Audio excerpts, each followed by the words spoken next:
Hello दोस्तों, नमस्कार। मैं योगेश रोडवालिया वेट सेवा केंद्र के चैनल के ऊपर आपका हार्दिक स्वागत करता हूं। वेटनरी के अंदर जो प्रैक्टिशनर्स होते हैं वो एंटीबायोटिक के साथ एविल इंजेक्शन या सीपीएम इंजेक्शन क्यों लगाते हैं, इसका क्या कारण होता है, इसको ना लगाएंगे तो क्या शरीर पे साइड इफेक्ट देखने को मिलेंगे, एविल इंजेक्शन कितना लगाना चाहिए, क्या इसके फायदे हैं और क्या इसके साइड इफेक्ट हैं, इसके बारे में संपूर्ण वीडियो ये होने वाली है। तो जो भी मेरे साथी इस वीडियो को पहली बार देख रहे हैं तो कृपया करके चैनल को सब्सक्राइब कर लें, साथ में ऑल वाला बटन दबा लें जिससे आने वाली हर वीडियो की जानकारी आप तक पहुंचती रहे। जो एविल इंजेक्शन आता है जिसके अंदर फेनामाइन मैलेट साल्ट आता है, जो सीपीएम इंजेक्शन आता है जिसके अंदर क्लोराफेनामाइन साल्ट आता है, तो ये दोनों इंजेक्शन होते हैं। इनको आम भाषा में बोला जाता है कि एलर्जी के अंदर इंजेक्शनों का यूज किया जाता है, रिएक्शन के अंदर यूज किया जाता है। तो किस प्रकार ये इंजेक्शन काम करते हैं और एंटीबायोटिक के साथ क्या काम करते हैं, चलिए वो समझते हैं। सबसे पहले जब भी हम कोई एंटीबायोटिक शरीर के लगाते हैं, पशु के शरीर में एंटीबायोटिक देते हैं तो वो किसी बैक्टीरिया को खत्म करने के लिए एंटीबायोटिक को दिया जाता है। एंटीबायोटिक जब शरीर के अंदर बैक्टीरिया को मारता है तो कई प्रकार के रिएक्शन देखने को मिल जाते हैं। जैसे रिएक्शन में क्या देखने को मिलता है, पशु बेचैन हो जाता है, पशु के स्किन एलर्जी हो सकती है, पशु की सांस तेज चलने लग जाती है, पशु अचानक से गिर पड़ता है, पशु के शरीर के ऊपर फफोले हो जाते हैं, पशु के स्किन है, चमड़ी है, वो दरदरी सी हो जाती है। तो ऐसे लक्षण देखने को मिलते हैं। एविल इंजेक्शन क्या कार्य करता है, एविल इंजेक्शन उस समय पर देने से शरीर के अंदर जिस भी प्रकार के रिएक्शन होते हैं उनको कंट्रोल करने का कार्य एविल करता है। जैसे पेनिसिलिन एंटीबायोटिक आती है, पेनिसिलिन ग्रुप की जितनी भी एंटीबायोटिक्स होती है वो एंटीबायोटिकों के साथ रिएक्शन होने का खतरा ज्यादा रहता है, तो एविल इंजेक्शन को उनके साथ दिया जाता है। तो एविल इंजेक्शन को सदैव आप किसी भी एंटीबायोटिक के अंदर घोलकर न लगाएं। यदि एंटीबायोटिक को कभी भी एविल इंजेक्शन को एंटीबायोटिक के वाइल में घोलकर दिया जाता है, मिलाकर दिया जाता है, तो वो पशु चिकित्सक अपने अनुभव के आधार पर यह कार्य करते हैं। आप कभी भी ऐसा कार्य नहीं करें, आप सदैव उनकी सलाह से कार्य करें। एविल इंजेक्शन आप साथ में लगा सकते हैं, एक एंटीबायोटिक का इंजेक्शन साथ में एक एविल का इंजेक्शन, तो ये कार्य एविल इंजेक्शन करता है। तो एविल इंजेक्शन जो मेन कार्य है, जो एविल इंजेक्शन रोकता है, वो क्या होते हैं जो एंटीबायोटिक के साथ है। एंटीबायोटिक के साथ देने से क्या होता है कि पशु में एकदम से रिएक्शन पैदा होता है, और जब रिएक्शन पैदा होगा तो स्थिति लक्षण क्या आते हैं वो समझने की जरूरत है। सबसे पहले लक्षण आता है शरीर के अंदर एलर्जी कि शरीर में एलर्जी हो जाती है, पशु में खाज खुजली चल जाती है, पशु बेचैन हो जाता है। जब ऐसी कंडीशन आप कभी भी देखेंगे तो जब एविल इंजेक्शन एंटीबायोटिक के साथ नहीं दिया गया होगा तब आप ऐसी कंडीशंस देखेंगे। दूसरी कंडीशन क्या होती है, पशु अचानक से गिर जाता है और कई बार मृत्यु को भी प्राप्त हमारा पशु हो जाता है। तीसरा कारण क्या होता है कि हमारे पशु की सांस गति है वो बढ़ जाती है, और इतनी ज्यादा बढ़ जाती है कि हमारे पशु को सांस लेने में बड़ी तकलीफ होती है। स्किन के ऊपर फफोड़े या ददोड़े टाइप, जिसको बोलते देसी भाषा में ददोड़े, फफोड़े हो जाते हैं, उभार नुमा संरचना शरीर के ऊपर जग जग पर बन जाती है, जैसे ददोड़े से जिनको बोला जाता है। तो ऐसे रिएक्शन जब एविल इंजेक्शन को कभी भी एंटीबायोटिक के साथ प्रयोग नहीं किया जाता तब ऐसे लक्षण देखने को मिलते हैं।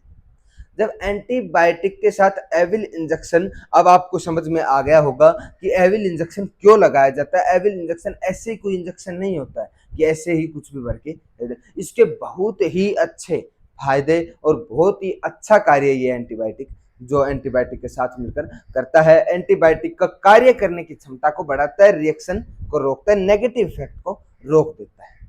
अब हम बात कर लेते हैं कि एविल इंजेक्शन को ज्यादा मात्रा में देने से नुकसान क्या होते हैं। जब भी आप एविल इंजेक्शन की मात्रा ज्यादा लेंगे तो एविल इंजेक्शन की वजह से पशुओं में उल्टी होने के खतरे ज्यादा रहते हैं। एविल इंजेक्शन ह्यूमन में भी यूज किया जाता है, एविल इंजेक्शन डॉग्स में भी यूज किया जाता है। जब हम छोटे जानवरों में एविल इंजेक्शन यूज ज्यादा कर लेते हैं मात्रा से, तो उसके अंदर हमारे पशुओं में हमें उल्टी होने की शिकायत, इरिटेशन होने की, खुजली चलने की शिकायत हमें ज्यादा देखने को मिलती है। सदैव एविल की डोज क्या होती है वो मैं आपको बताता हूँ।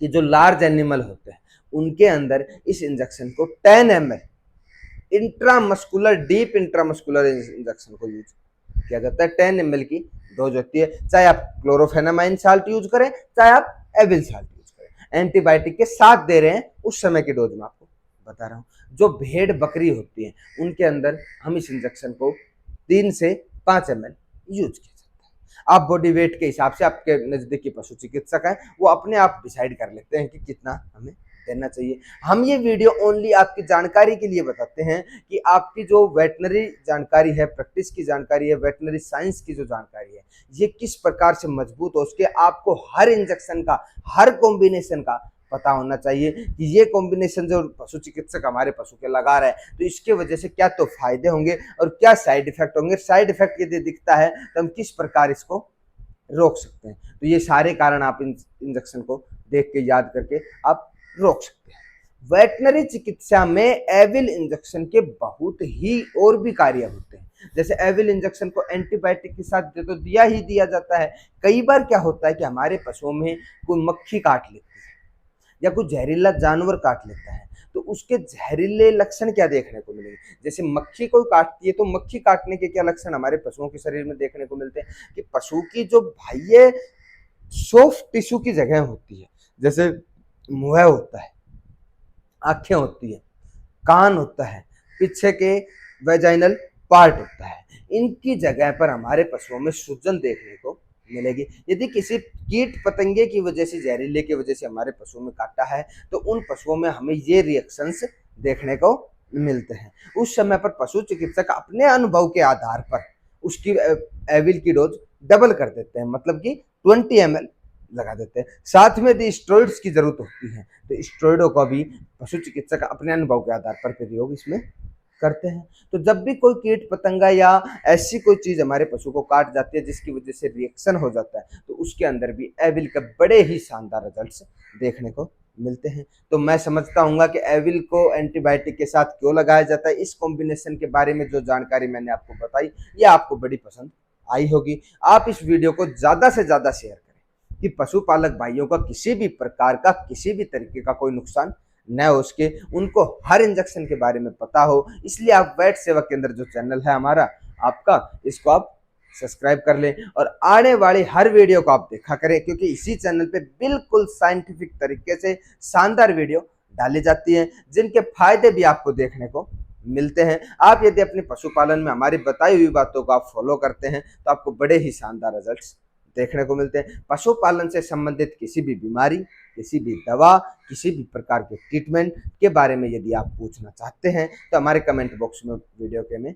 आप कमेंट कर सकते हैं, हम आपको कंप्लीट जानकारी देंगे। पशुपालन से ऐसी संबंधित जानकारियों के लिए लास्ट में फिर बोल रहा हूँ, चैनल को सब्सक्राइब कर ले, वीडियो को ज्यादा से ज्यादा शेयर करें और लाइक करें। धन्यवाद।